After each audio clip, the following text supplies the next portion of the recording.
Esse conteúdo integra as ações da edição 2020 do Programa Vocacional da Secretaria Municipal de Cultura, em parceria com a Secretaria Municipal de Educação de São Paulo.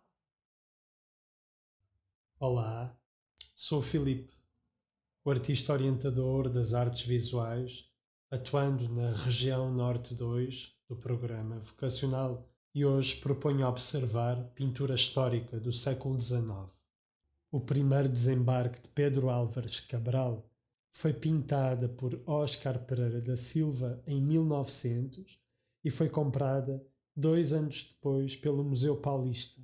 Segundo Jorge Colli, historiador, a descoberta do Brasil foi uma invenção do século XIX. Deste modo, a carta a El Rei Dom Manuel do escrivão Pero Vaz de Caminha foi de fundamental importância na construção deste imaginário investido pela fabricação de um mito nacionalista e serviu de inspiração para literatos como José de Alencar, em Iracema, de 1865, cineastas como Humberto Mauro, em O Descobrimento do Brasil, de 1937, assim como para a composição de outras telas, como exemplo da Primeira Missa do pintor Vítor Meireles, de 1860.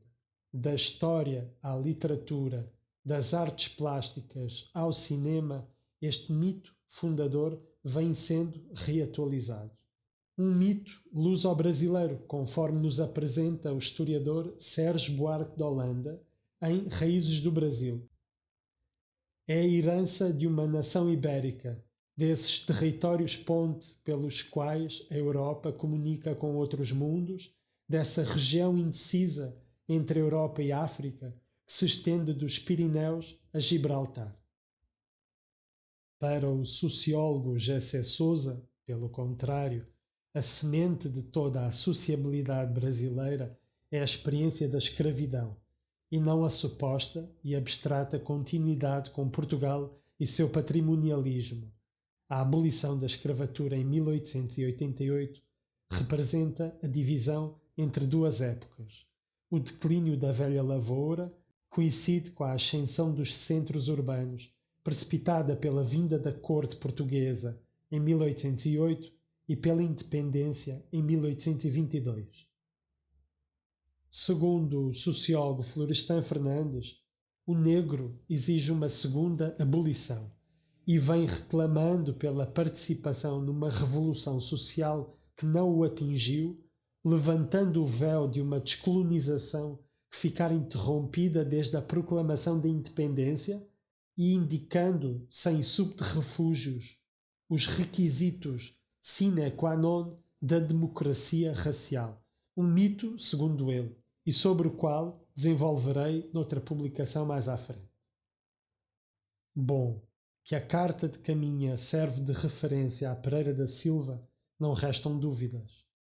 Mas pior do que se basear na única narrativa existente sobre este acontecimento é a representação genérica do índio e da paisagem, algo recorrente na arte brasileira desse período.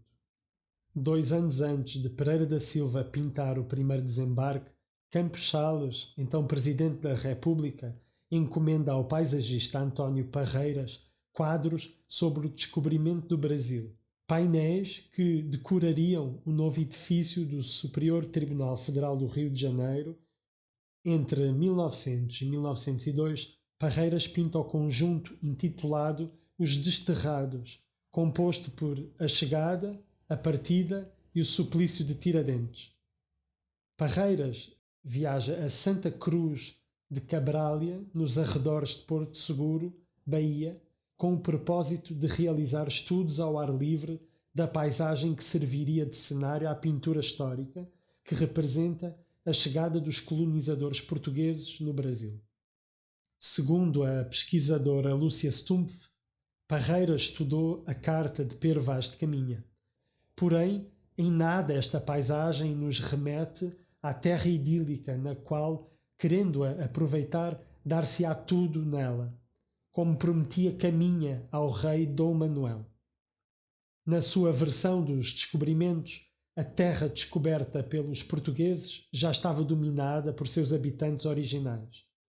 A chegada, anunciada apenas no título, uma vez que no momento retratado ela ainda não havia se concretizado, é vista a partir da perspectiva dos nativos, a mesma imposta ao espectador.